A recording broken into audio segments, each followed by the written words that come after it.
Good afternoon mga boss. So kung mapapansin nyo, dito ako sa ilalim. Yan.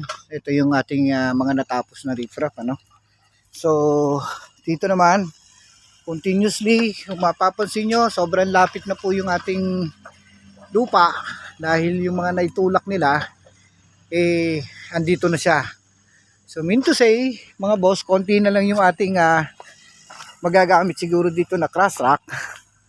So, ito naman yung working system natin dito mga boss sa ating riprap. So, tuloy-tuloy pa rin ang pag-install natin ng bato rito. Yan.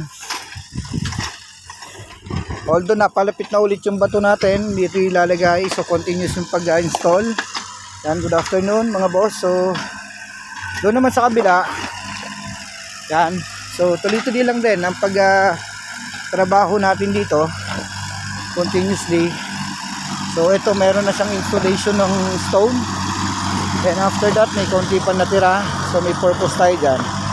Kukunin natin yung lupa kasi dito sa kabila, tataboy natin doon. Medyo sakal Medyo sakal siya.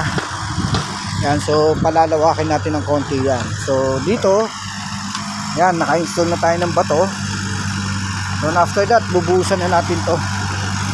Then dito naman sa baba, yung ating malapit sa finish line.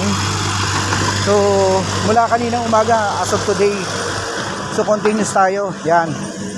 So ito po yung ma-install natin today. Yan, magkakaroon tayo ulit dito ng panibagong flat bedding for another installation stone.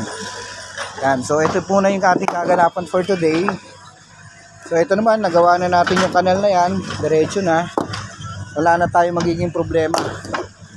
So tuloy-tuloy na po yung ating paglatag dito ng stone. Wala na akong makakapigil sa atin yan. Diretso na po tayo sa pader na yan. Yan, para makausap na tayo. So natapos natin lahat yung kanal, waving, konti. Itong area na natitiran, nilinisin lang natin yan. So para makapag-usad na ng tayo ng usad. So good afternoon sa inyo mga boss. Ito yung kaganapan natin for today. Good afternoon yan.